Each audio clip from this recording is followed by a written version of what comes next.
Okay, start na tayo. Magandang araw sa atin lahat mga kababayan, saan man panig ng daigdig naron. Dito na naman tayo sa another episode ng ating vlogs, Badong Aratilis po. Pag-uusapan natin ngayon, eto po 'no, naku, anong Sara? Teka lang, palitan ko lang 'to.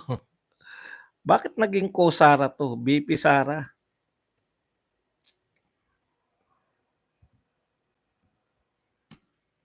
Yan, save ko lang. Okay, BP Sara inatake sa pagpunta sa beach. At ang bagong atake po nila, wala na pong maiatake kay BP Sara no? Imbis daw na gampanan yung tungkulin, constitutional na tungkulin na humarap sa Kongreso para po sa ipasa yung kanyang budget, ay pinili pa raw ni BP Sara yung pagpunta sa beach. O hindi natin alam kung talaga nagpunta sa beach, no? Okay. Yung pong 375 million, talagang sagad na po. Wala po talaga silang makita na ano eh. Wala po sila, kaya nga po, hindi ko naman sinabi nagpunta eh, inatake. No? Tama po yan, di ako naniniwala eh. Inatake sa pagpunta sa beach. Lagyan natin ng kuno. Pagpunta daw sa beach, yan. Lagyan natin ng daw. Ngayon na ba, nagbigay na statement? Kita nyo, kayang-kaya kayong paglaruan ni Sara Duterte, no?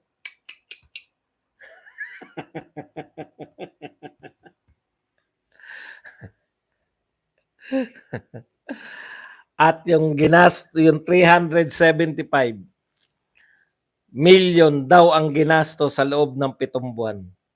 Grabe talaga to. Pag-usapan din po natin, ito po, lalantad na natin tong mga hindi katiwa-tiwala na survey, no? Ito po ang yung matagal na natin binabanate, Octa Arts Dancers Research Survey, no? Ito naman po yung isa pa, yung Noli Me Tangere Survey. Aba,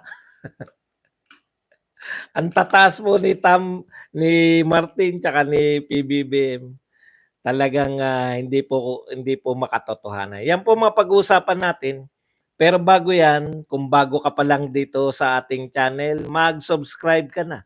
Dahil ito lang ang tayong channel na may kinikilingan, may pinapanigan, una sa balita, uli sa impormasyon. Kaya ano pang hinihintay nyo? Pindot na, okay.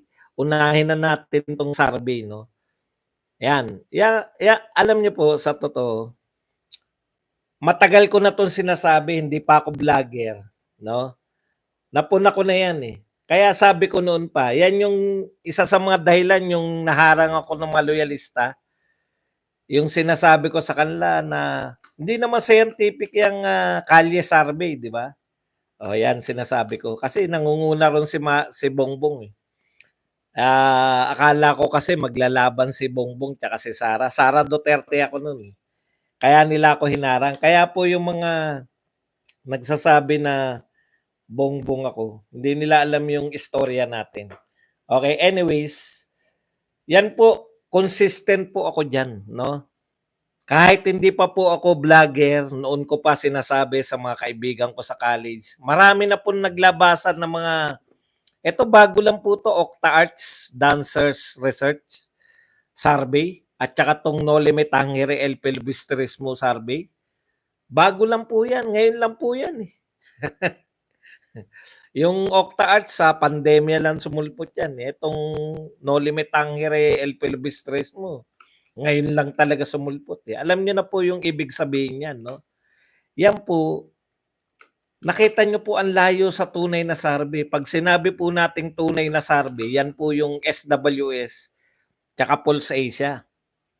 No? Dati pa yan. Paulit-ulit tayo diyan kasi meron sila dahil hindi dahil sa yan ay mga pro Duterte, hindi po. Anti-Duterte nga yung mga leader niyan eh. Kaya lang mas importante sa kanila yung survey, yung laman ng survey nila kaysa sa personal nilang paniniwala. Yang si Holmes tsaka yung si Mangahas, hindi po pro Duterte yan. Anti-Duterte nga yung mga yan. Yung mga pananaw nila sa buhay, pag ini-interview sila. Kaya lang, wala silang magagawa. Yan yung lumabas ng scientific survey nila. Ayon po sa mga scientific survey, kamakailan lang, pinag-usapan natin to. Kulelat na po yung magpinsan eh. Di ba? Tapos ngayon, ang taas sa survey, hindi nyo pa sinagad. Hindi nyo pa ginawang kulelat si BP Sara. Kaya hindi ka panipaniwala yan.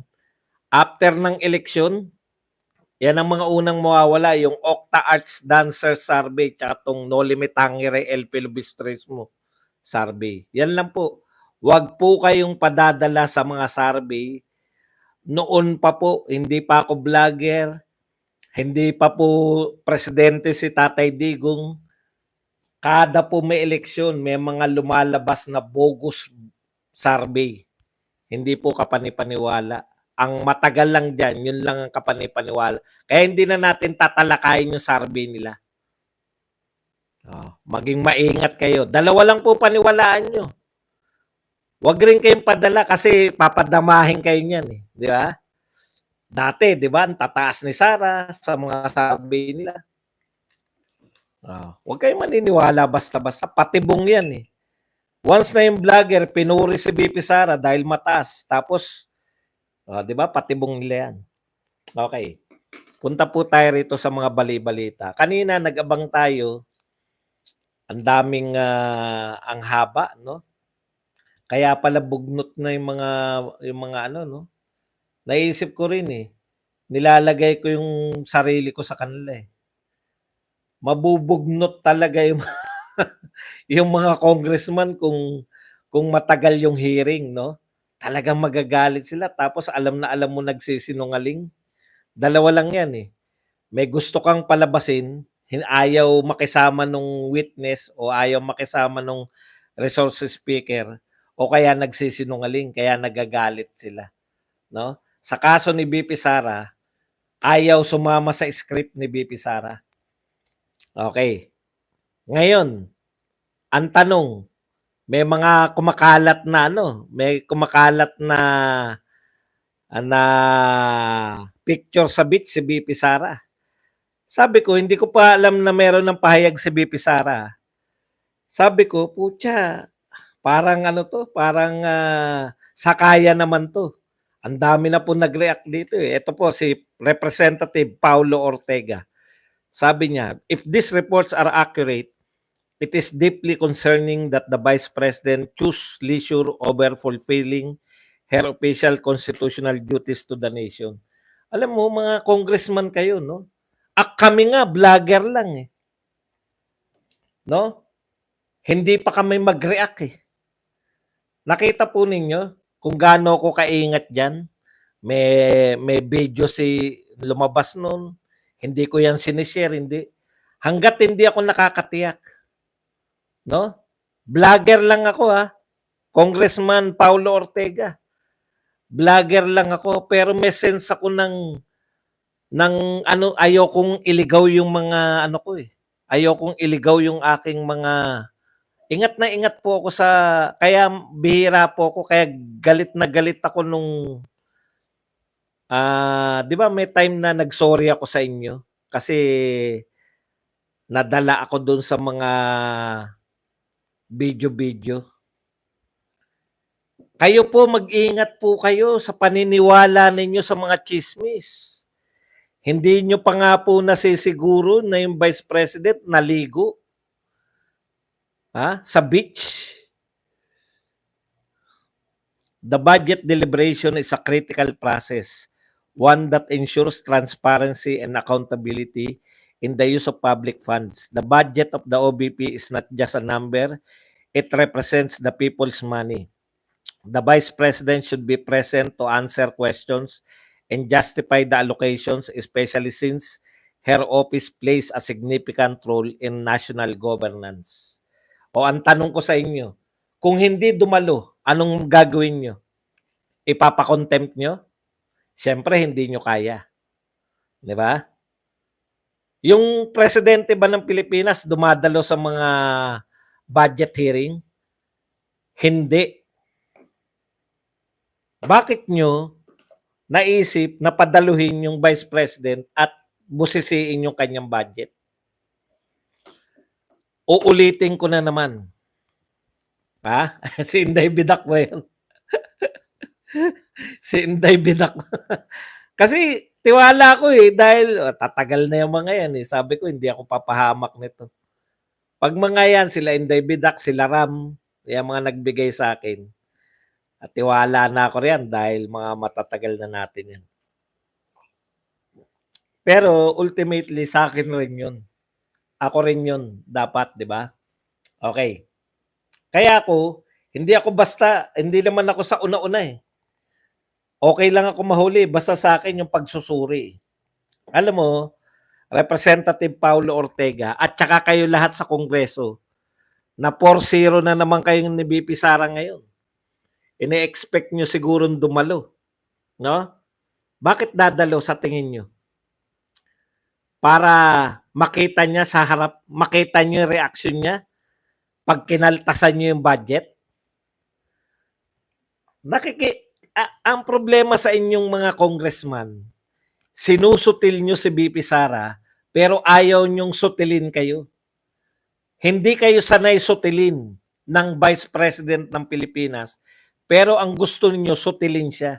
Sanay kayong sinusutilan lahat Napapabaw nyo lahat Lahat ng mga kaya nyo Kinaya, si Roque nga na contempt nyo 'Di ba?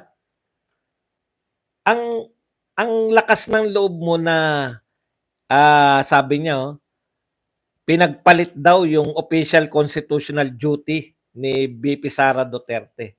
Tanong ko sa iyo, official constitutional duty ba ni BP Sara umattend sa congressional hearing? Hindi. Yung pagbabudget, hindi. Kung official constitutional duty yan, dapat nariyan yung presidente ng Pilipinas. Hindi nga nagpapakita Di ba? Kaya po, mga congressman, that's why you have this so-called time-honored tradition na igalang yung budget ng presidente at ng vice president. Bakit? Kasi may kapangyarihan at may kakayahan yung presidente at vice president na baliktarin ang sitwasyon. Kung balak nyong ipahiya yung presidente at vice president, kayang-kaya kayong ipahiya ng president at vice president. Tandaan nyo, hindi kakapiranggot ang pinagkukunan ng lakas ng president at vice president. 31 million ng president, 32 million ng vice president. Kung applicable sa president ang time-honored tradition, bakit hindi nyo ina-apply sa vice president? Doon kayo na problema Doon kayo naging katawa-tawa sa tao. Nakakatawa kayo kasi naaapatan na kayo ni BP Sara. Gusto nyong dumalo ngayon. Bakit? Bakit gusto nyong dumalo sa BP Sara? Dahil gusto ninyo na makita yung reaksyon na sa harap niya kinakaltasan ninyo yung budget niya. Yun yung balak nyo, di ba?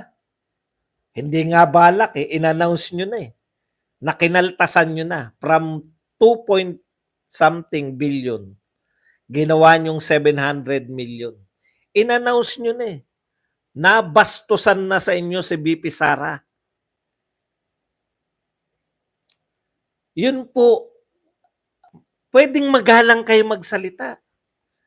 Pwede ka naman mamupo ng nagmumura Di ba? PI ka po. Sasabihin mo ba magalang ka, minura mo yung tao? In action, ano yung ginawa nyo kay BP Sara? Gustong-gusto nyo na igalang kayo. Gustong-gusto nyo na umatin si BP Sara. Ano ba ginagawa nyo kay BP Sara?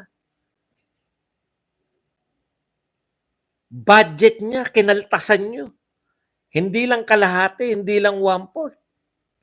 Mahigit sa kalahati. Wala naman kayong magagawa. nagpapakita kayo ng kabastusan nang hindi naman, siyempre, yung hindi nyo naman kayang gawin kay BP Sara yung ginagawa niya sa inyo. Si BP Sara, kaya kayong titigan, kaya kayong magsalita sa inyo ng you may not like what she is saying. Di ba? Ang gustong-gusto ninyo, sumunod sa inyo si BP Sara. Bakit? Alam na nga ng lahat na kakaltasan nyo. Bakit padadalo sa inyo? Para ipamukha nyo sa kanya na kinaltasan namin yung budget mo? Anong masasabi mo? Hindi, uy. Nagpakita kayo ng paggalang sa kanyang opisina, igagalang din kayo ni BP Sara. Si Leni Robredo nga, dinalaw pa ni BP Sara. Respect begets respect. Bastusin nyo yung mas makapangyarihan pa sa inyo. Wag naman kayo masasaktan, no? Kayo ba, pag kayo binastos ng driver nyo, kayo ba pag inutusan kayo ng driver nyo, hindi kayo masasaktan? Yun yung gusto nyo gawin sa Vice President ng Pilipinas, utusan nyo. Sagutin mo to. Yes or no lang ang dapat mo isagot.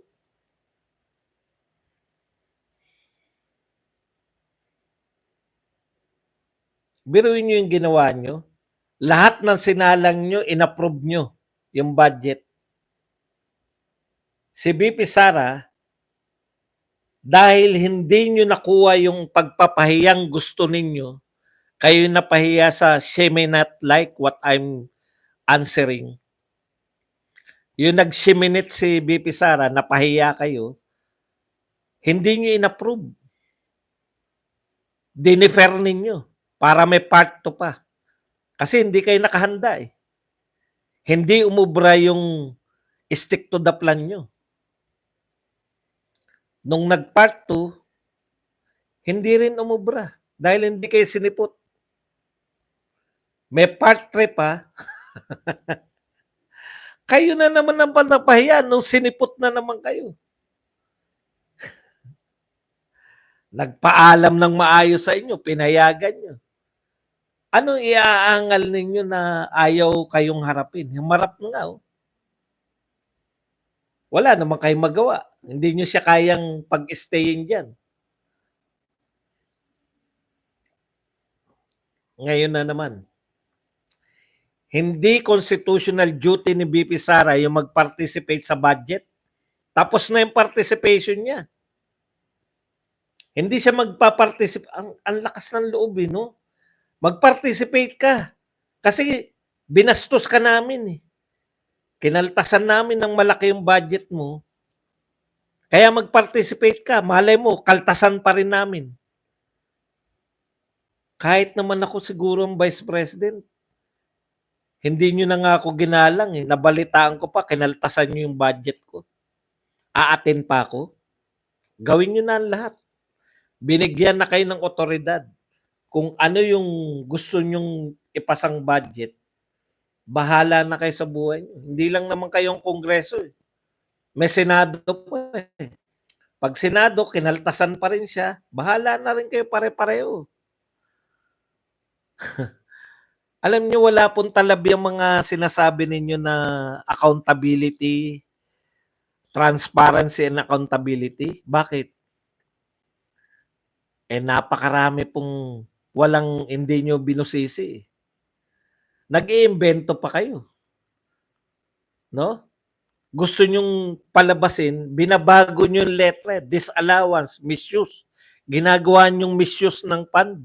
Hindi po misuse yun.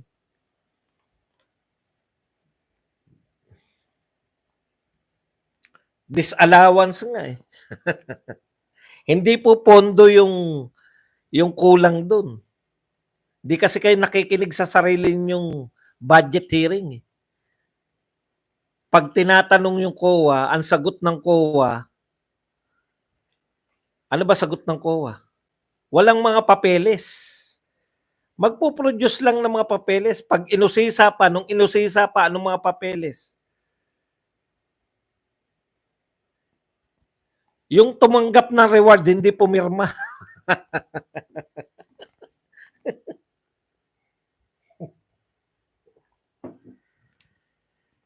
Masyadong transparent yung gusto nyong gawin.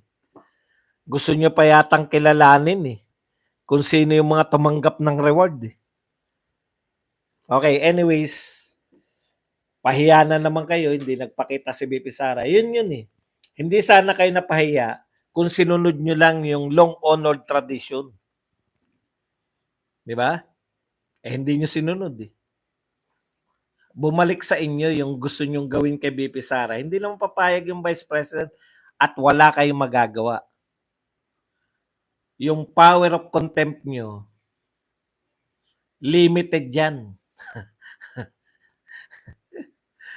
Yung power of contempt nyo, pwede yan sa mga mabababang uri. Kaya nga dapat di ba? Bakit hindi nyo kaya i-contempt si BP Sara na magkaalaman na? Okay, punta tayo dito sa isa pa nilang atake. Natatawa ako sa paggamit nyo sa media. No? Paulit-ulit na lang. Nagamit nyo na ng 1 taon mahigit yung 125 ginastos sa 11 days. Gusto nyo pang ulitin? Eto na naman, gamit ang media. Non-issue po. Talagang pasalamat na rin tayo. May nakita lang ako rito. Totoo ba to na ang pinupunit ni Risa Ontiveros ay picture ni Sara Duterte daw? Sabi dito Hindi ako sigurado kaya hindi ko mabanatan Totoo ba to?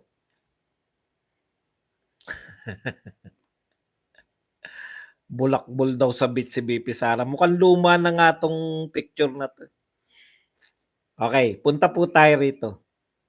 Ito po ang sinasabi po ng Philippine Star. Headline.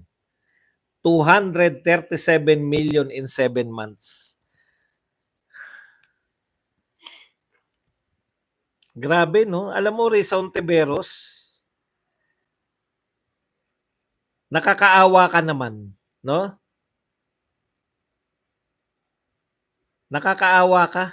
Gusto mong mapag-usapan? Magpupunit ka? Parang mangkukulam ka ba?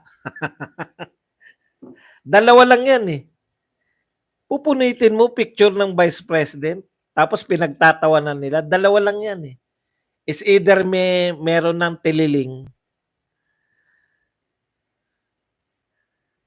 o kaya mangkukulam.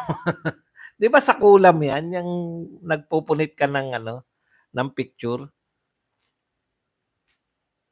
Ako hindi ako magtataka rito sa mga alam niyo po, marami sa mga congressman, pag nabalitaan na may mga cancer cells na 'yan, ang tindi ng pressure na ginagawa sa kanila ni BP Sara no?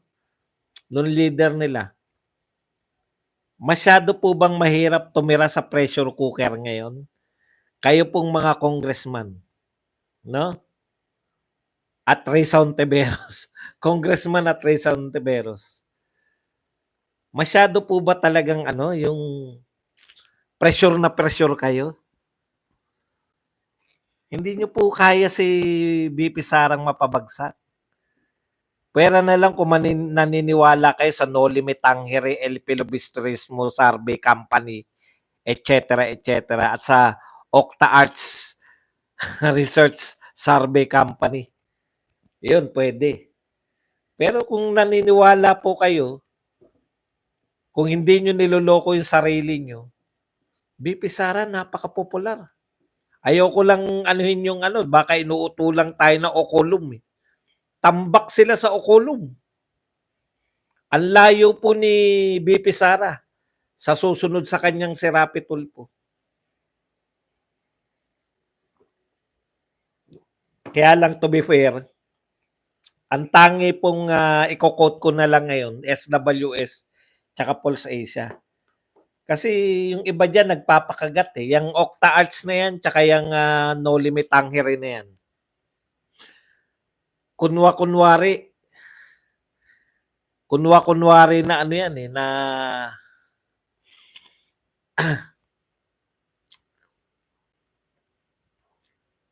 talagang maaaning ka sa kay BP Sara talaga, eh.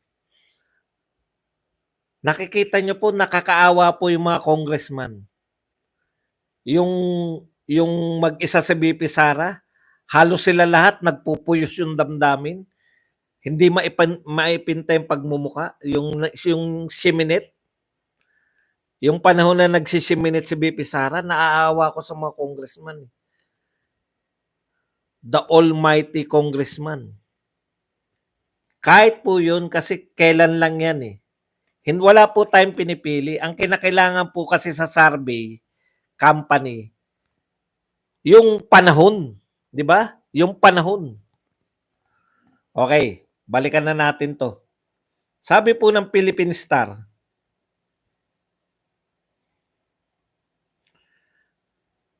$237 million in 7 months.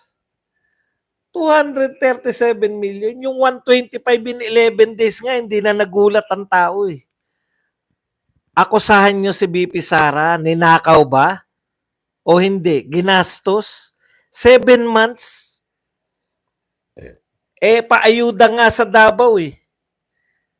Bilyon, eh. Isang araw lang, eh. Hindi po nakakagulat yan. Kayo, Philippine Star, alam namin yung diskarte ninyo. Wala naman na nagbabasa sa inyo, eh. Si Badong na lang yata nagbabasa sa inyo. Alam nyo, sa totoo lang, yan na naman. Eh, kung titignan nyo, akala kasi nila yung 125 in 11 days epektibo. Kaya 237 million in 7 months.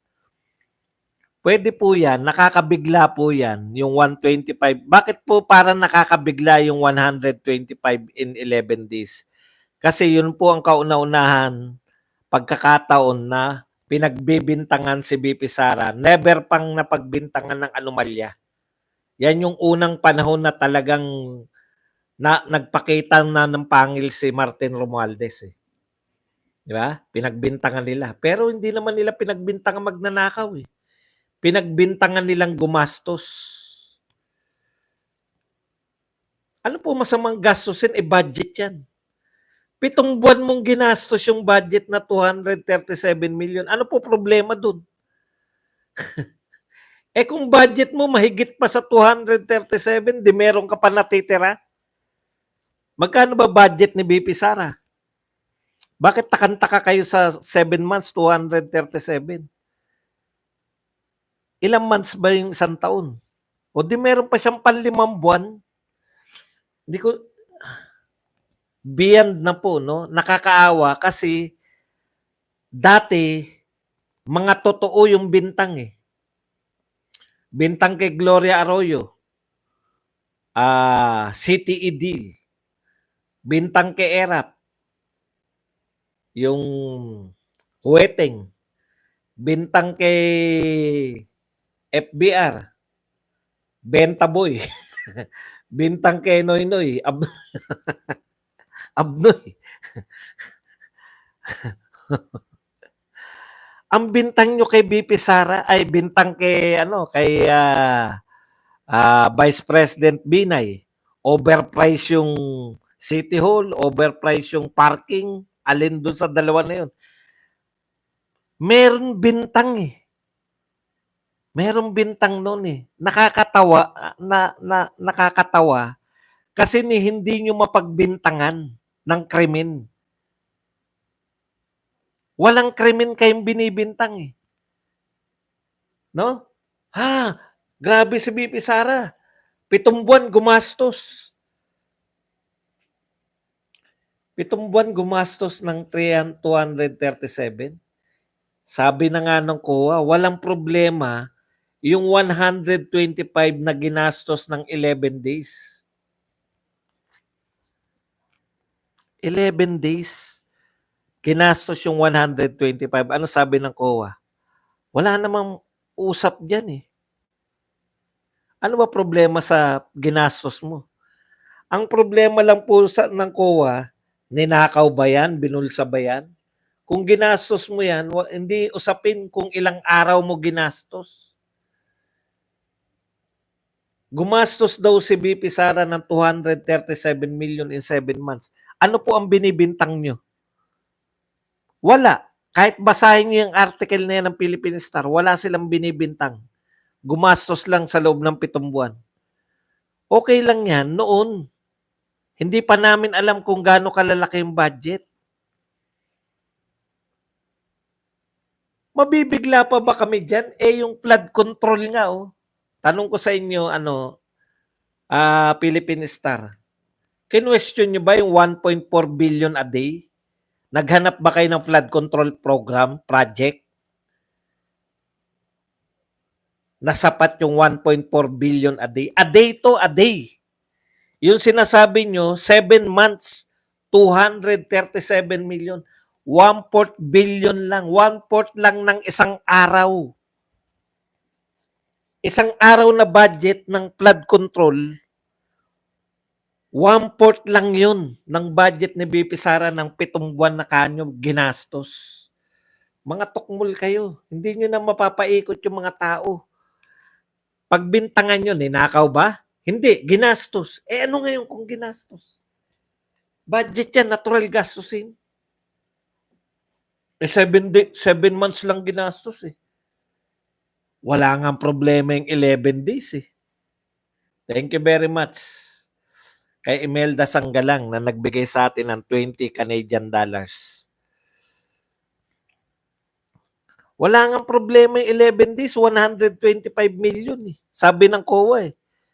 Tanong, sino ba ang concern sa pag-o-audit? Philippine Star ba o COA? COA. Philippine Star. Dyaryo lang kayo eh. Marunong pa kayo. Kasama lang kayo sa naninira kay BP Sara. May bintang ba? Wala.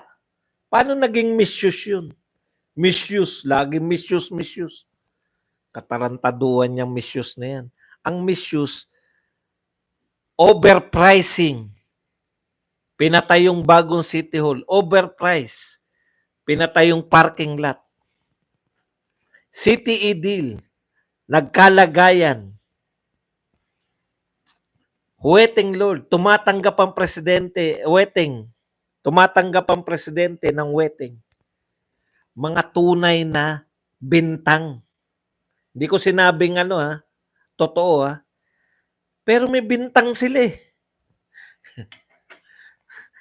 May binibintang sila eh. May testigo.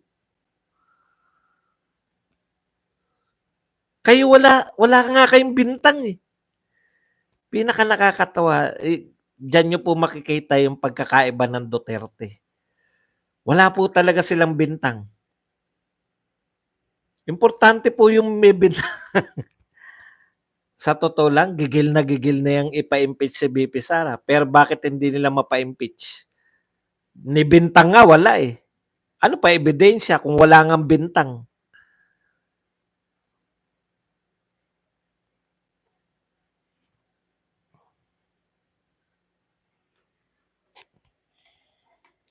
Hindi mo rin naman makakasuhan yung Philippine Star ng libel kasi wala rin naman silang binibintang. 375 million ginamit ng 7 months. Kaya walang katuturan. Alam niyo walang katuturan. Mas may katuturan pa yung sagutan nila Placido tsaka ni Eric.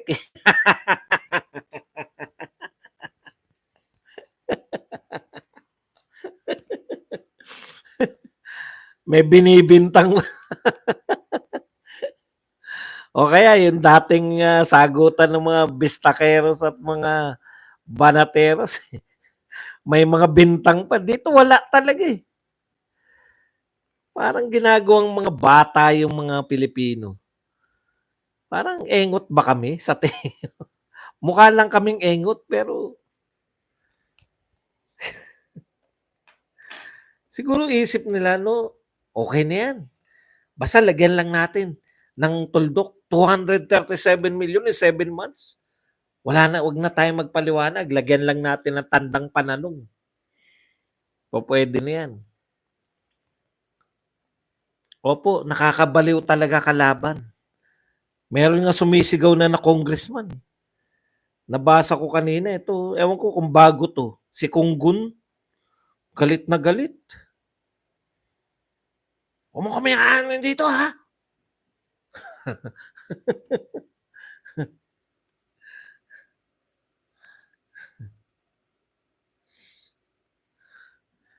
Ano po bang mali dun, na gumastos ka?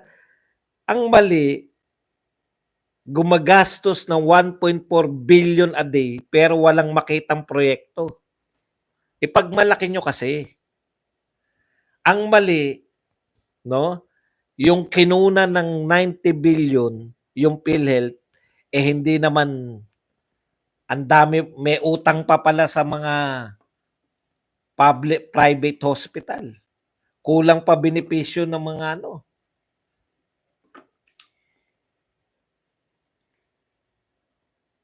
Oh, congratulations pala, naka 1,000 na pala tayo mahigit.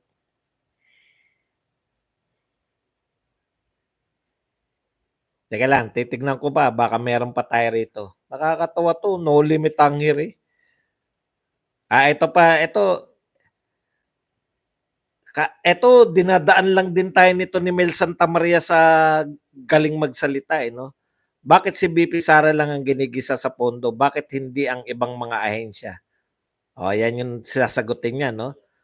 Okay, ginagawa naman po lahat yan. Kaya lang po, ang Office of the Vice President is the second highest office of the land. She is the successor, whatever might happen, to the President. Doon na lang po, being the second highest office of the land and in effect, the second most powerful person in the land. Tama lang po na usisain. Sapagkat Di ba? Ang ganda lang ng, alam nyo sa totoo lang, delivery lang, narinig nyo ba yung sinabi ni Mel Santamaria? Siguro naman kilala nyo yan. Yung sa Channel 5 yan eh, abogado, Attorney Mel Santamaria. Delivery lang po eh. Di ba? Ang tanong sa kanya, bakit si BP Sara lang ang ginigisa sa pondo? Bakit hindi ang ibang ahensya? Ang sagot niya, ganito lang. Inartehan lang po. Natural lang yun. Siya ang second highest, most powerful person in the Philippines. Siya ay magiging successor. Second most powerful. Natural. Ang tanong sa kanya, bakit ang ginigisa lang si BP Sara? Natural lang yun. Siya ang second highest powerful. Natural lang yun. Kasi biruin mo, siya yung successor. Puta, pag ikaw naman tatanga-tanga ka, di ba? Ay, oo nga, no? Siya ang second highest. Hindi naman yung sinasagot eh. Ang tanong, bakit siya lang ang ginigisa? Ano yung sagot mo na yun? Natural lang yun dahil second highest powerful siya. Second most powerful. Ano connection? Bakit? Sige. Total, yan yung gusto mong laro. Inuuto mo kami. Matalino ka. Din yan eh. Din yan. Di ko alam kung saan eskwela. Din yan ng law. Ang tanong ko sa iyo, Mel Santamaria, dinadramahan mo lang kami. Tanong ko, kung power ang bakit hindi natin busisiin din yung budget ng most powerful?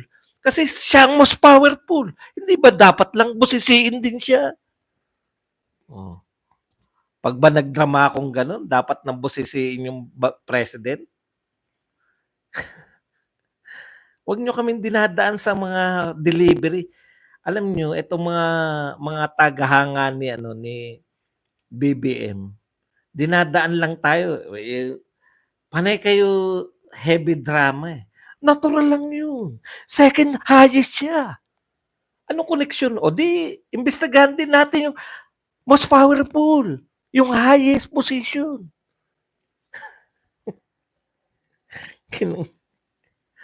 Tapos yung mga alipores niya na may kakulangan sa ang sinasabi.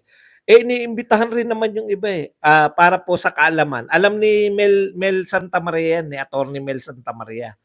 Alam niya yan na yung nangyayari. Pero tanong ko doon sa mga alipores niya na kasama niya nagbo-broadcast. Iniimbitahan rin naman, kaya lang dahil napopokus lang daw kay BP. O tanong ko sa inyo, mayroon ba silang hiningi na kopya? Humingi ba sila ng kopya ng confidential fund report sa COA ng ibang ahensya? O OBP lang? OBP lang. Di ba? Office of the Vice President lang. Ibig mong sabihin ba to? Kinuna nila ng gumaganon pa Dramatista sigurong abogado to. Alam nyo, isa pa. Yung mga budget ng iba, yung sinasabi nila na sa COA disallowance, meron bang binusisi na disallowance?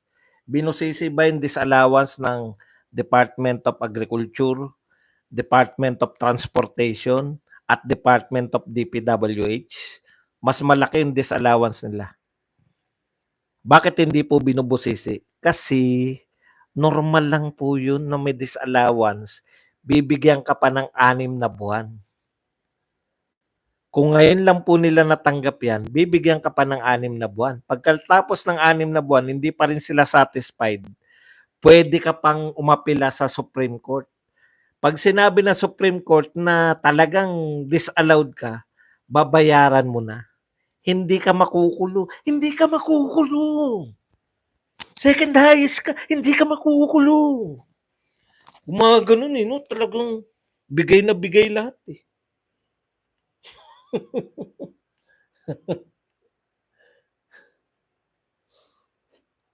eto. Sinasabi nyo na si BP eto gusto